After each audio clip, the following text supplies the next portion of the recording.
தீர்க்க இங்கு நீ வா. எந்தன் நெஞ்சில் பஞ்சம் வஞ்சம் நஞ்சே மிஞ்சும். உடல் வேறு வேறாகி உயிரை தந்தவளே நானே, நாகம் நானே.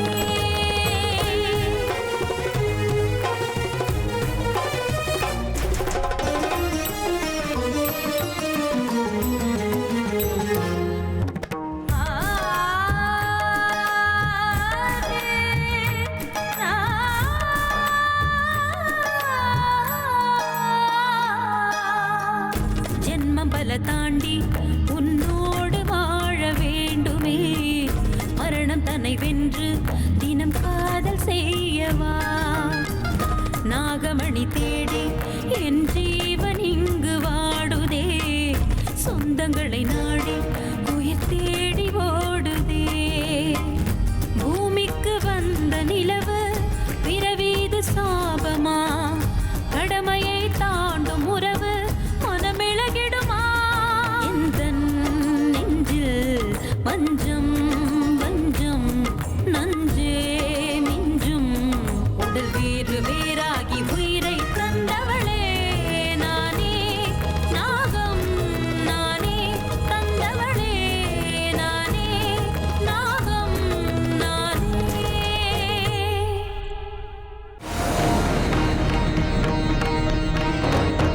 சித்தி, அது கேட்டவங்க நாகமணியை மறுபடியும் பயன்படுத்துறாங்க. நாகமணி அவங்களுக்கு ரொம்ப சுலபமா கிடைச்சிருக்கு. அதை அவங்க பயன்படுத்தாம வேற என்ன பண்ணுவாங்க? என்ன சித்தி இப்படி பேசுறீங்க? அந்த நாகமணிக்காக என் அப்பாவும் அம்மாவும் உயிரை விட்டுருக்காங்க.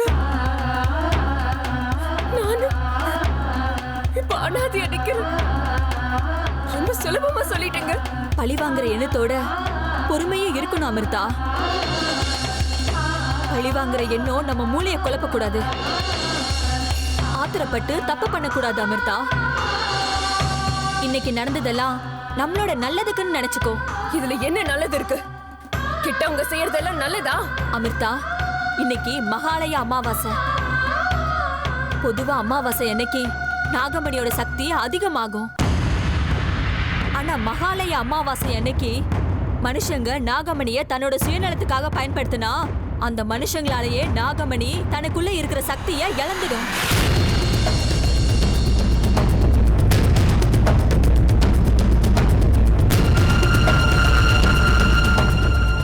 அதனாலதான் சொல்றேன், இன்னைக்கு நடந்தது எல்லாமே நல்லதுக்கு தான்.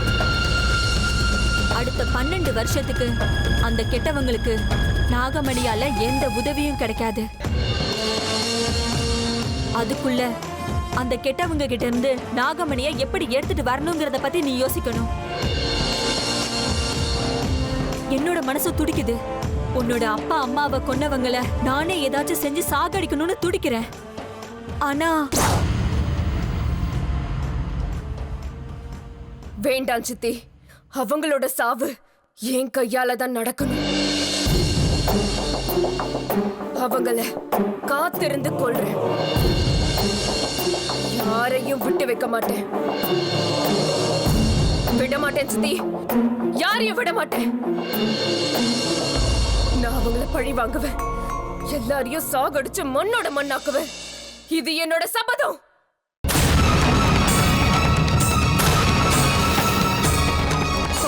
வருஷம்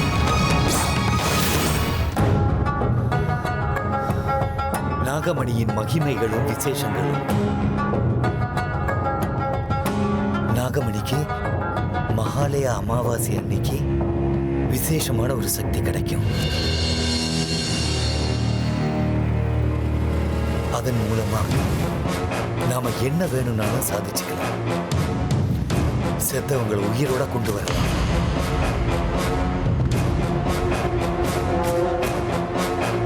இந்த நாள்ல நாகமணியை பயன்படுத்தினா அதோட சக்தி பரிபூர்ணமா நஷ்டப்படும். 12 வருஷம் அது பிரயோஜனம் இல்லாம இருக்கும்.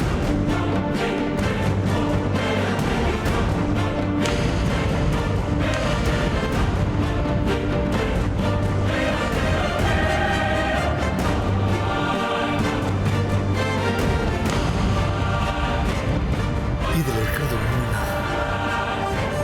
நாகமணி தன்னுடைய சக்தியை இழந்துருச்சா?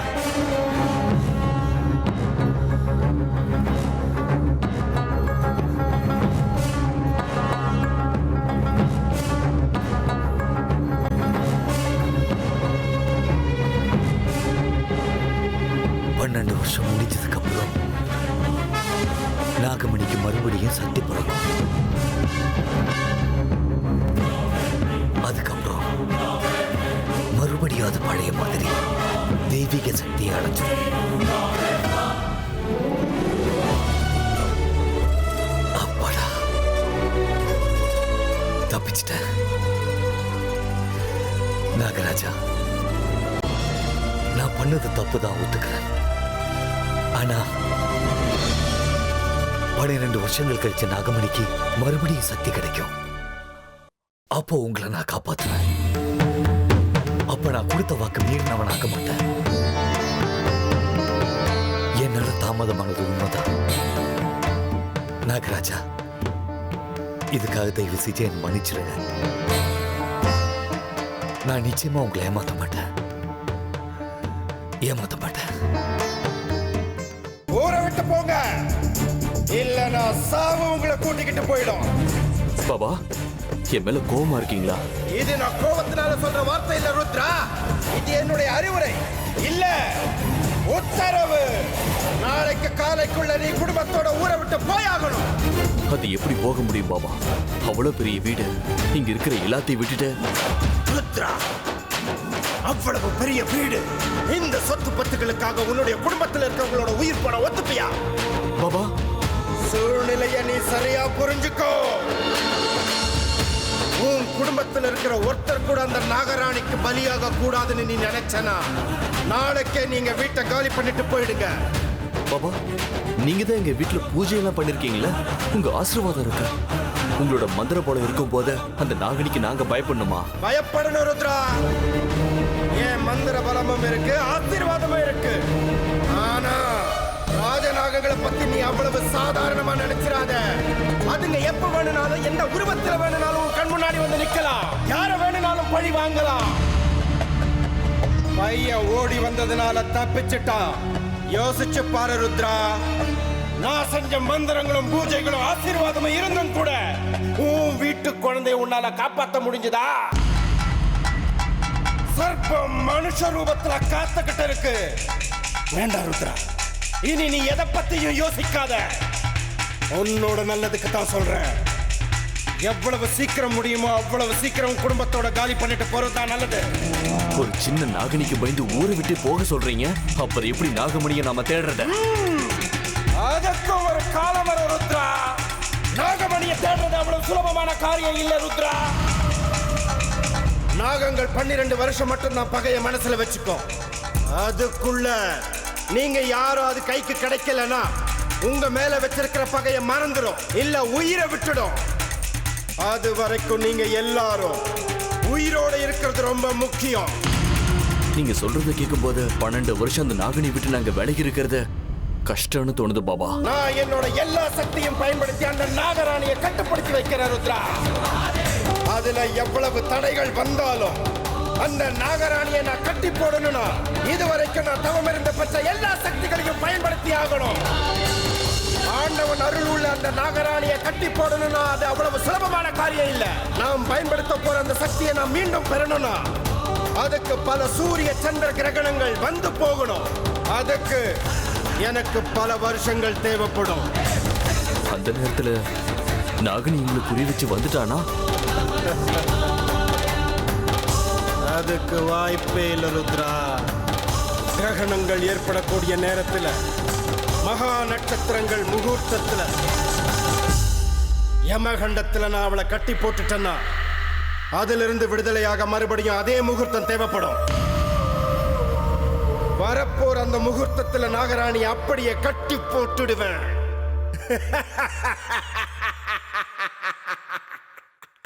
ஜெய் மகாகாளி, ஜெய்.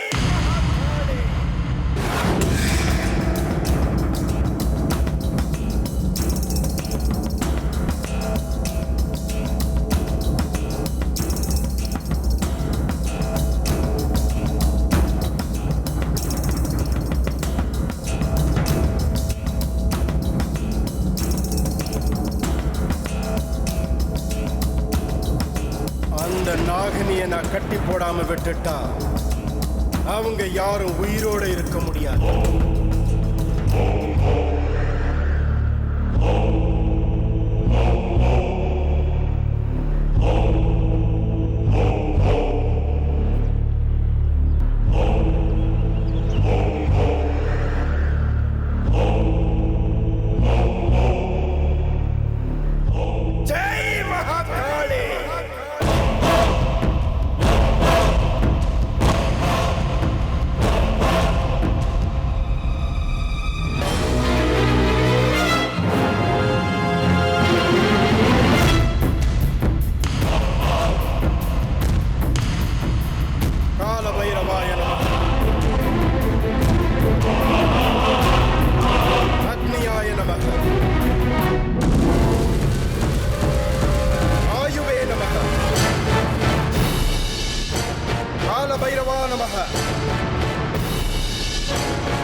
சாதாரண நாகராணி கிடையாது, ராஜநாகங்கிறது எனக்கு நல்லா தெரியும். உன்னை சுத்தி வேலி போட்டு நான் உன்னை கட்டி போடாம விட்டுட்டா என்னாலையும் உயிரோட இருக்க முடியாது.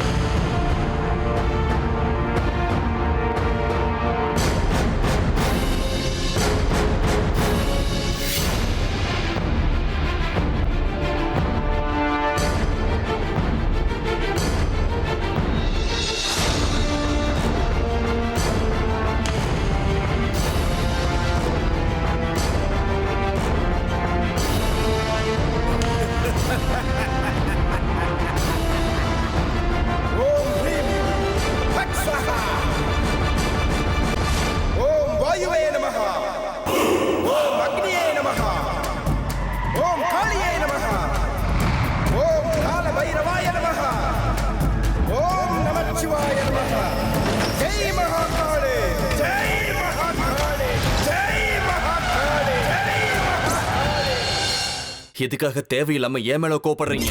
பாபா இதை என்கிட்ட சொல்லி அனுப்புனாரு. அவர் இங்கிருந்து போனதுக்கு அப்புறம் மறுபடியும் ஒரு பூஜை பண்ணியிருக்காரு. அப்பதான் அவருக்கு ஒரு விஷயம் தெரிஞ்சிருக்க. நாம இந்த வீட்டை விட்டு போயே ஆகணும், இந்த ஊரை விட்டே போகணும்னு சொன்னாரு. அதான் அது எப்படிடா முடியும்? பரம்பரையா நம்ம வம்சாவழி வாழ்ற வீடு இது. நீங்க 2 பேரும் பிறந்த வீடு. இந்த ஊர் மக்கள் வீடு எல்லாத்தையும் விட்டுட்டு வேற ஊருக்கு போறதா? அது எப்படி ருத்ரா முடியும்? எனக்கு தெரியுமா, நீங்க சொன்னது ஏதா நானும் பாபா கிட்ட சொன்னேன். அதுக்கு அவரு ஒரே வார்த்தையில பதில் சொல்லிட்டாரு. வீடு சொத்து தான் முக்கியம், உங்க வீட்டுல இருக்கிற யாரையாவது பலி கொடுக்க தயாரானு கேட்டாரு. 3 வாய ருத்ரா.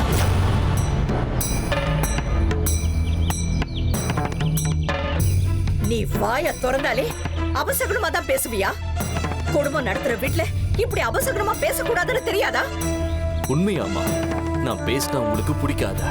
ஆனா யோசிச்சு பாருங்க, நம்ம இந்த வீட்லயே இருந்து யாரையாவது இழந்துட்டா மறுபடியும் அவங்க நமக்கு திரும்ப கிடைப்பாங்களா? ருத்ரா, நீ வாய மூடு.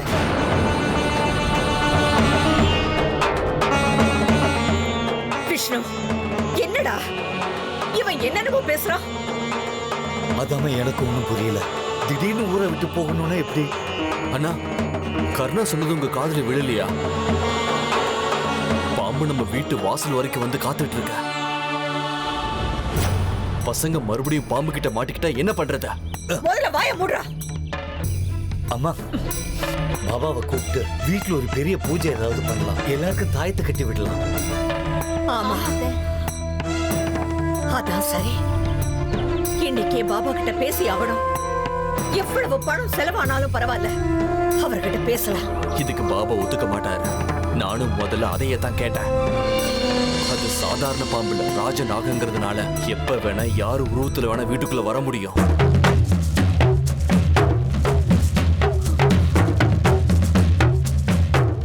அதுகிட்ட தெய்வீக சக்தி இருக்கிறதால எப்ப வேணா யார வேணா என்ன வேணா செய்ய முடியும்னு சொன்னாரு. அதனாலதான் நம்மள 12 வருஷம் வேற ஊருக்கு போய் இருக்க சொல்றாரு. அந்த சமயத்துல அவர் அந்த பாம்பை கட்டி போடுறேன்னு சொல்லியிருக்காரு. எனக்கு என்னமோ பாபா இவ்வளவு தூரம் சொல்லி அவர் வார்த்தையை மீறத சரின்னு படல. இதுக்கு மேல முடிவு பண்ண வேண்டியது நீங்க தான். அத்தை, இது சரி இது தப்புன்னு சொல்ற அளவுக்கு எனக்கு புத்தி கிடையாதுதான். ருத்ரா சொல்ற விதம் வேணா தப்பா இருக்கலாம்.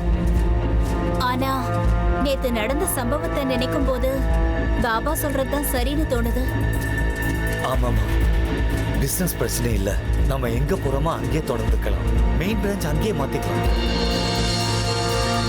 எனக்கும் அதான் சரின்னு படுது அத்தை. இந்த நேரத்துல எது சரி எது தப்புன்னு யோசிக்கிறதுக்கு பதிலா மறுபடியும் ஆபத்து வராம நம்ம பாத்துக்கணும். சரி, நீங்க சொல்ற மாதிரியே செய்யலாம்.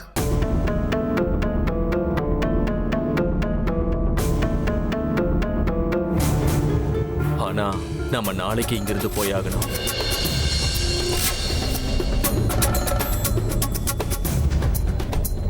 நாளைக்கே வா அப்படின்னு பாபா சொல்றாரு. அவருடைய பேச்சை மீற முடியாதுல்ல. போகணும்னு முடிவு பண்ணதுக்கு அப்புறம் நாளைக்கே கிளம்பிடலாம். கிளம்புறதுக்கு வேண்டிய ஏற்பாடுகளை நான் பாத்துக்கிறேன்.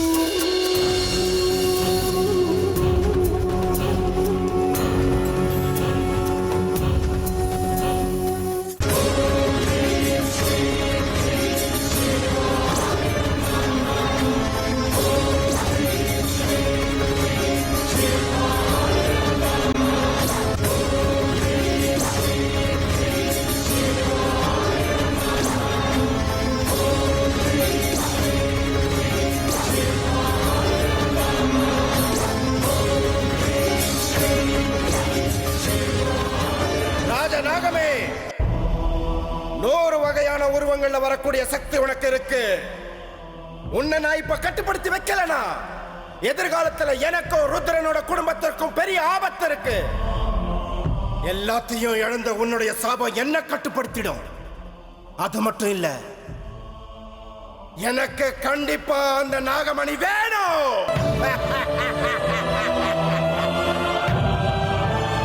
நாகமணியை நான் அடையணும்னா அதுக்குண்டான வழியை நான் சுலபப்படுத்தணும். உன்னை நான் என் கட்டுப்பாட்டுக்குள்ள கொண்டு வரணும். மந்திரம், யந்திரம், தாயத்து எதை செஞ்சாலும் பிரயோஜனப்படாது. நான் கத்துக்கிட்ட வித்தைகளை, என்னுடைய எல்லா சக்திகளையும் பயன்படுத்தி 12 வருஷத்துக்கு உன்னை, ராஜநாகமான உன்னை என் கட்டுப்பாட்டுக்குள்ள வைக்கிறேன். அந்த 12 வருஷத்துக்குள்ள அந்த நாகமணி எங்க இருக்கு நான் கண்டுபிடிச்சே தீருவேன். என்னோட மொத்த சக்திகளும் போனாலும் பரவாயில்ல, உன்னை கட்டுப்படுத்தி வைக்கிறதா என்னோட குறிக்கோள்.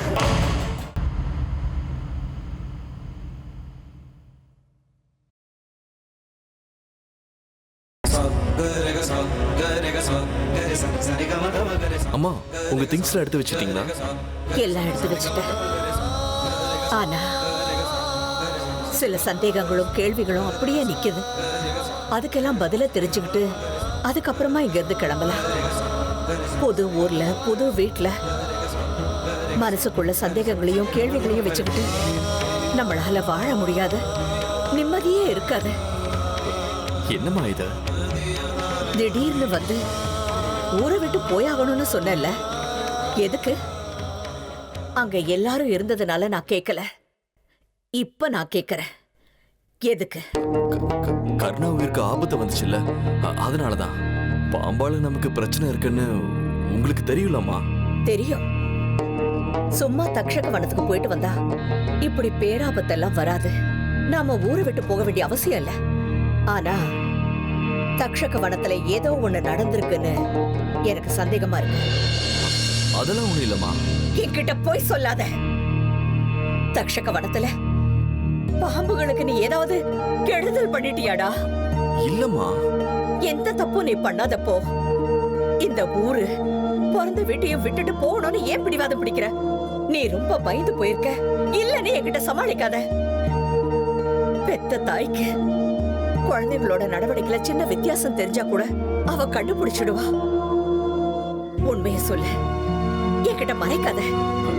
நான் எதையும் மறைக்கலம்மா. எனக்கு எந்த பயமும் இல்ல. நீ பொய் சொன்னா நான் கண்டுபிடிச்சிடுவேன் ருத்ரா. இல்லம்மா, நான் பொய் சொல்லல. தக்ஷக வனத்துல நிஜமாவே எதுவும் நடக்கலையா? இல்லம்மா, எதுவும் நடக்கல. என் மேல சத்தியமா சொல்லு. சாதாரணமா கேட்டா நீ வாயை திறந்து சொல்ல மாட்ட. நீ சொல்றது மட்டும் பொய்யா இருந்தா உங்க அம்மா இப்பவே செத்துருவா.